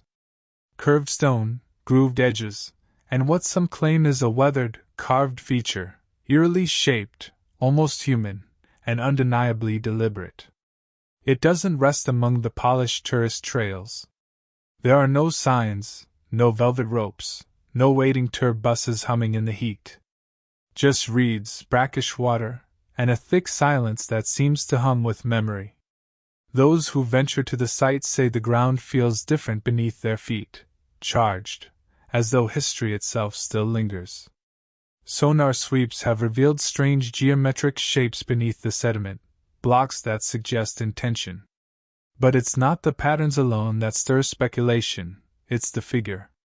A structure shaped like a sphinx, half buried near Giza, cloaked in silt and myth. And if it's truly carved, it could predate the pyramids, not by centuries, but by millennia. Such a revelation would fracture the current timeline of Egyptian history. Mainstream archaeology places the Great Sphinx around 2500 BC. But this figure, submerged and half forgotten, might belong to an age when the Sahara still bloomed green and the Nile thundered through a forested land. Skeptics dismiss it as a trick of erosion, limestone shaped by time and wishful minds. But the grooves, the curves, the celestial alignment, they whisper of something older. So far, the site remains untouched. No official excavation. No academic press release. Just theories. Perhaps it's a natural formation. Or perhaps it's a fragment from a forgotten chapter of humanity. Not just a relic of Egypt, but of a world drowned in time. For now, the so-called underwater sphinx lies in quiet suspense. Not asleep, waiting. And if it could speak, what truths might it offer? And why, perhaps, are so many reluctant to hear them? The legend itself drifted from murmur to international curiosity in the 1980s. That's when a handful of diverse and independent researchers began to document something strange. They described a massive, lion-bodied shape, partially submerged just beyond the Giza Plateau. The earliest photos were blurry, ambiguous, easy to dismiss. But they did something that evidence rarely does. They ignited doubt. And with doubt came curiosity. One of the earliest and most vocal believers was a self-taught Egypt enthusiast who claimed to have glimpsed the monument during a drought, buried in flood-swept layers of earth. He insisted it wasn't a rock. It had form, legs, proportion, symmetry. Even, faintly, the remains of a face. To him, it wasn't a trick of water and time. It was a monument. A message. Naturally, this clashed with the official story. Modern Egyptology is built on frameworks, dynasties, artifacts, carbon dating, stone by stone. It places the Great Pyramid and the Sphinx within a clear, structured timeline, tied to Pharaoh Khafre and the Old Kingdom. The notion of another Sphinx, one far older and half-buried, calls that structure into question. And not just Egyptian history. It challenges the entire foundation of what we believe about early civilization. About what came before. Because if the underwater Sphinx is real, carved by human hands in an age lost to flood and memory, then we are looking not at the edge of history, but at the edge of something far older. Something we've barely begun to understand. Mainstream academics responded with measured skepticism, and, at times, open disdain. Without formal excavation, carbon dating, or stratigraphic analysis, the claim couldn't be taken seriously. Many dismissed the so-called underwater sphinx as nothing more than a naturally shaped limestone outcrop, its contours carved not by human hands, but by centuries of Nile floods and relentless sediment erosion. In Egypt, they reminded us, nature often imitates intention. Wind, water, and time are masterful sculptors. They can etch the illusion of design where none exists. And yet, the photos continued to circulate. Sonar scans revealed patterns too clean, too consistent, too symmetrical to ignore. The shape was undeniably feline, smooth-backed, grounded in symmetry, and it invited questions. That's when the theorists stepped in. Writers, filmmakers, and independent researchers began weaving a tapestry of speculation. They suggested this might not be a mere geological quirk, but a remnant from a civilization long forgotten. Perhaps a relic of Atlantis. Perhaps a creation of a pre-dynastic Egyptian culture, washed away by cataclysmic floods that once swept across the Sahara. They pointed to the original Great Sphinx and the puzzling erosion along its flanks. Some argued these grooves weren't carved by wind, but by water. Water, the sculptor of ages. And if water once shaped the Sphinx, could it also have buried something even older beneath the river's breath? The debate only grew louder, but the land remained silent. No official dig was approved. No museum raised its banner over the site. The Sphinx-like form, if that's what it is, remains trapped beneath silt and suspicion, caught between academic dismissal and the imaginations of dreamers. Still, the idea lingers. That something near Giza might predate the pyramids isn't just controversial, it's transformative. If the submerged structure is more than a trick of nature, it challenges the accepted timeline of Egyptian history. It suggests a beginning far earlier than the Fourth Dynasty, back when the Sahara was green and the Nile, vast and untamed, snaked across the land like a living artery. The theory gained new life in the 1990s, when geologist Dr. Robert Schoch studied the weathering patterns on the Great Sphinx. His findings shocked the field. The deep, vertical erosion on the monument's enclosure didn't match wind or sand. Schoch proposed it came from heavy, sustained rainfall. The kind of rain Egypt hadn't seen since around 7000 BC. That pushed the possible age of the Sphinx back thousands of years, far beyond the accepted rule of the early pharaohs. And if water shaped the Great Sphinx, could it also have concealed a sibling? The so-called underwater Sphinx rests in a lower floodplain, a vulnerable cradle to ancient deluges. Satellite images and ground-penetrating radar have revealed hints of something below the surface: rectangular outlines, suggestive foundations, geometric formations too precise to dismiss entirely. Not proof, but signs. If those hints are real, they may not just point to a structure older than the Sphinx. They could belong to a forgotten chapter in Egypt's deep past, one written before hieroglyphs ever touched stone. Supporters of this theory point to the silence in Egypt's timeline, the mysterious gap between the end of the Ice Age and the emergence of the first dynasties. During that time, the Nile shifted course. The Sahara dried. And entire civilizations may have emerged and vanished, undocumented, erased by sand and water. A forgotten epic. A buried story. Perhaps one whispering just beneath our feet. The idea that an ancient people, pre-literate, pre-pharaonic, could have shaped a monument of such magnitude seems implausible to many traditional historians. But is it? At Göbekli Tepe in Turkey, hunter-gatherers raised monumental stone pillars as early as 9600 BC. Carved with animals and symbols, these megaliths predate Stonehenge by thousands of years. They stand as proof that complexity and sacred architecture existed long before the written word. Could Egypt hold a similar secret? A civilization lost in time, that once marked the land with stone before papyrus carried their names?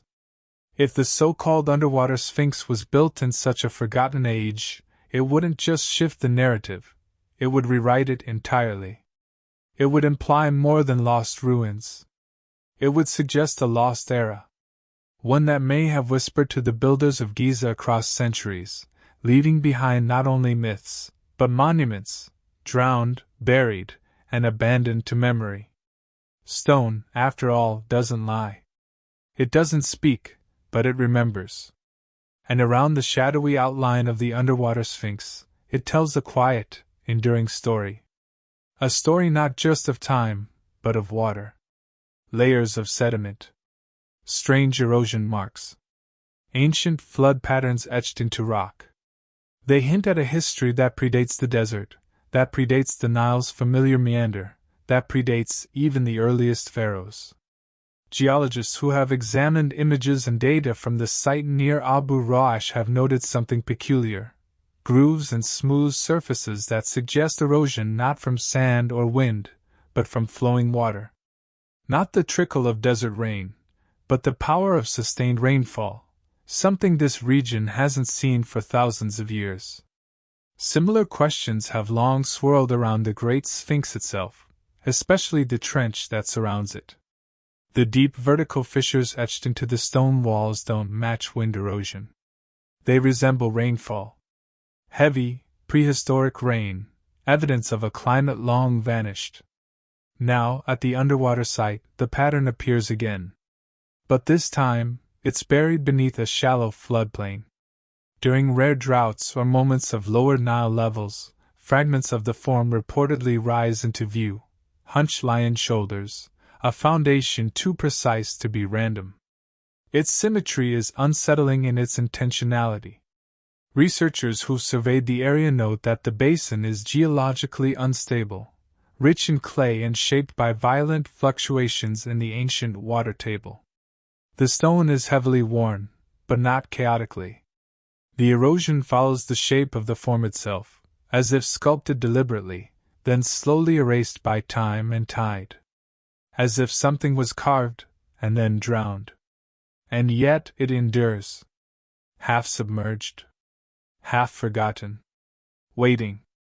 Not merely a relic, but a question carved in stone, asking whether the past is much older than we dare imagine.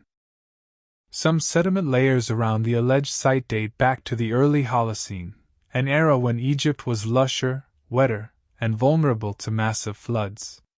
If a monument had been carved during that time, it could have stood proudly for centuries before being engulfed by rising mud, abandoned by shifting populations, and finally buried under the slow crawl of the Nile's ever-changing silt. Skeptics insist it's all coincidence. Mere rock formations mistaken for relics by hopeful eyes hungry for mystery. But water, as persistent as it is, doesn't create perfect symmetry. It doesn't etch out pores, carve matching flanks, or form aligned foundations echoing the design of a known sphinx located just miles away. So the question deepens. If water once erased this monument from view, what else might it have hidden with it? And more urgently, how much of human history still lies just beneath the surface, untouched and unseen? If the underwater sphinx is real, silent, carved, and unimaginably old, then why hasn't it been excavated? Why does it remain sealed in sediment, passed over by archaeologists, ignored by institutions, left to the whims of current and silt? The answer, like the artifact itself, is buried beneath layers of politics, preservation, and protocol. Egypt's archaeological authorities are famously protective, and rightfully so. The country guards its ancient legacy with precision, rigorous excavation guidelines, tight oversight, and an unspoken rule: do not rewrite history unless your evidence is unimpeachable. And that's the rub. The underwater sphinx has never received a formal state-sponsored excavation. Independent researchers, foreign academics, and fringe theorists have visited the area, studied it, even scanned it. But without official permission, their findings remain little more than suggestive shadows, intriguing, but inconclusive. There's also the Nile itself to contend with. This river is no static stage. It floods, recedes, meanders across decades. The alleged site rests in a flood-prone zone, often underwater for much of the year. Excavating there would be an immense task, rerouting water, safeguarding ecosystems, reinforcing a structure that's endured centuries of sedimentary pressure. That alone could take decades. And then, there's the political terrain. A discovery of this magnitude, if proven, would send tremors through more than just the scientific community. It could shatter accepted narratives, stir national pride into controversy, and unleash a storm of international media Egypt might not be prepared to weather. The Ministry of Antiquities prefers revelations that celebrate Egypt's greatness, not those that challenge its historical foundations. Some whisper that certain institutions may already know more than they admit. That quiet studies have been conducted, in secrecy, behind locked doors and academic red tape. But without peer-reviewed data, public disclosures, or formal government announcements, these claims sink into the murky waters of conspiracy. And so, the monument sleeps. Whether forgotten by chance or buried by choice, it lies beneath layers of doubt and denial, lost in the cracks between legend and ledger. In a nation dedicated to preserving the past, one of its most profound mysteries may be hiding in plain sight, unclaimed, unstudied, and absent from the official record. But history has a way of surfacing. Nothing stays buried forever. To the ancient Egyptians, the Sphinx was never just stone, it was symbol and sentinel, part divine mystery, part earthly protector. With the body of a lion and the face of a man, it stood for something greater than itself, raw strength fused with higher wisdom. Physical power restrained and guided by a thinking, ruling mind. It wasn't merely sculpture, it was cosmic placement, positioned at the boundary where heaven touched earth. The most iconic of all is, of course, the Great Sphinx of Giza. Standing 66 feet tall, it has watched over the plateau for more than 4,000 years, eyes fixed on the rising sun, as if guarding the eternal journey of the soul. Who built it, and when, remains a matter of spirited debate. Was it Pharaoh Khufu's monument, or did it stand long before his reign, its features reshaped by later hands? Now imagine this, what if there's another Sphinx, one older, water-worn, hidden just a few miles away? Its existence would not simply shift the narrative. It would upend it. No ancient inscriptions mention a twin. No carvings speak of a pair. The historical record is silent. And yet, in Greco-Roman texts, we find hints, guardians placed in balance, flanking sacred thresholds. Egyptian temples are defined by symmetry, twin statues, twin obelisks, twin lion-line paths. So why not twin sphinxes? Some researchers suggest the so-called underwater sphinx may not be a duplicate, but the original. A prototype. A relic from a forgotten civilization, older than dynasties, older even than writing itself. If true, the sphinx we know today may be a descendant, an echo carved from myth remembered. And if this monument predates the written word, it may have served no pharaoh at all. Its purpose might have been celestial, commemorative, or entirely spiritual, marking a flood, a god, or a shift in the heavens. The lion form is no coincidence. In ancient Egypt, lions were more than beasts. They represented the horizon, the place where day met night. A lion carved facing east doesn't just look at the sunrise, it watches rebirth itself, forever. To carve such a thing was to crystallize that divine act into eternity. Now imagine such a being carved before even the pyramids existed. Not as a marker of Egypt's rise, but as a final whisper of something older, something lost. And that it might be resting beneath water? That feels right. A fitting tomb for a guardian of forgotten worlds. As whispers of the underwater sphinx continue to ripple outward, a quiet divide deepens, one more ancient than archaeology. On one side stands the discipline of Egyptology, cautious, methodical, rooted in consensus and evidence. On the other, a growing circle of alternative historians, explorers, and dreamers who believe we're missing the bigger story. Mainstream scholars call for proof, stratigraphy, carbon dating, inscriptions etched in stone. Their caution isn't misplaced.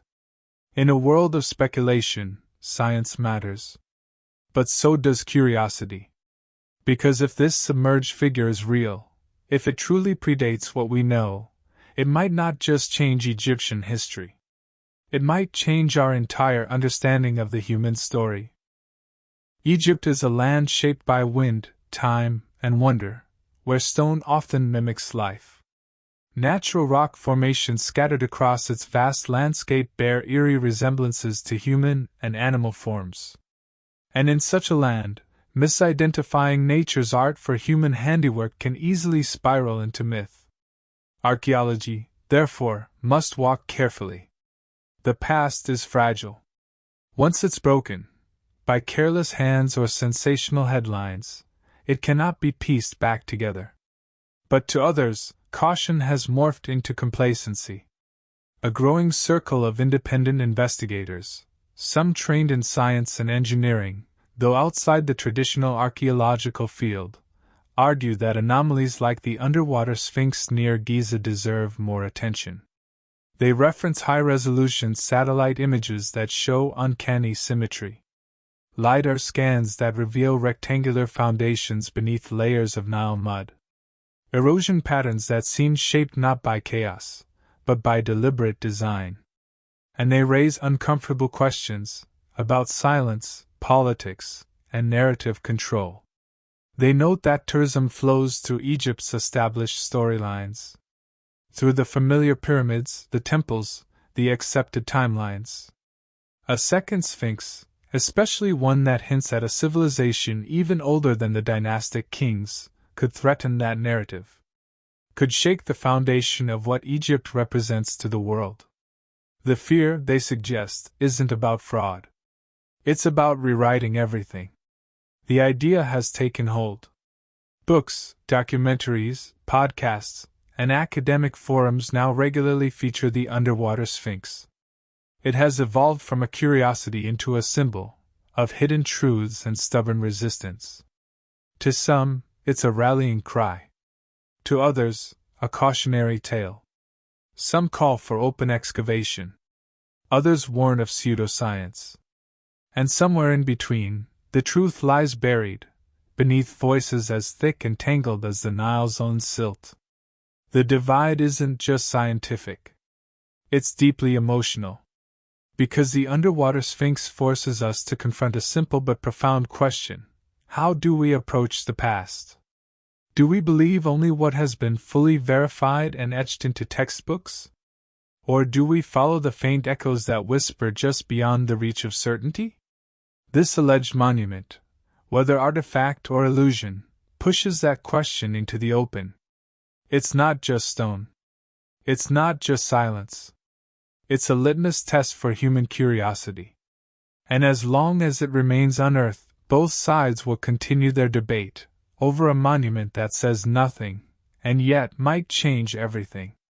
There's something haunting about a mystery hidden in plain sight, especially when it wears the face of a lion and stares up from the earth with ageless stillness. The so-called underwater sphinx near Giza may be a myth, or it may be one of the most important discoveries never made. Either way, its pull is undeniable, because it stirs something ancient in us, a yearning not only to uncover but to remember. Deep down, the story of a lost monument touches a primal ache, the human sense of loss. Cities collapse. Languages vanish. Civilizations slip beneath waves, under ash, into dust. We don't search the past only for knowledge, we search it for ourselves. For belonging. For identity. Who are we? How far back does our story really go? What truths have we buried in the rush to move forward? If the underwater sphinx is real, if it was carved by unknown hands before even the first pharaoh dreamed of immortality, then it is no longer just a rock. It is a voice from a chapter we never knew existed. A relic from a time when the stars were read differently, when the earth was not just walked upon, but worshipped. A time when myths weren't written, they were lived. Some believe this submerged figure is the work of a long-lost advanced civilization, wiped away by cataclysm. A theory often labeled fringe.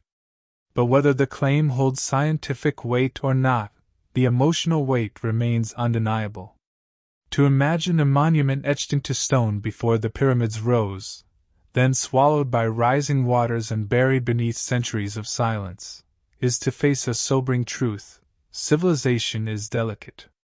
And maybe that's why this story endures. It reminds us that time isn't linear, that great kingdoms crumble, and even stone erodes when rivers run long enough. But more importantly, it reminds us that not everything has been uncovered.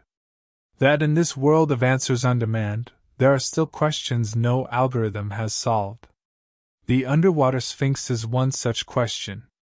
It may be a naturally shaped outcrop, or it may be a message from the past, waiting to be heard. Either way, its value lies in the wonder it stirs.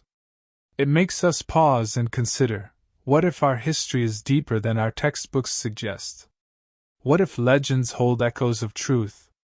What if beneath the surface, of rivers, of sand, of knowledge, something still stirs?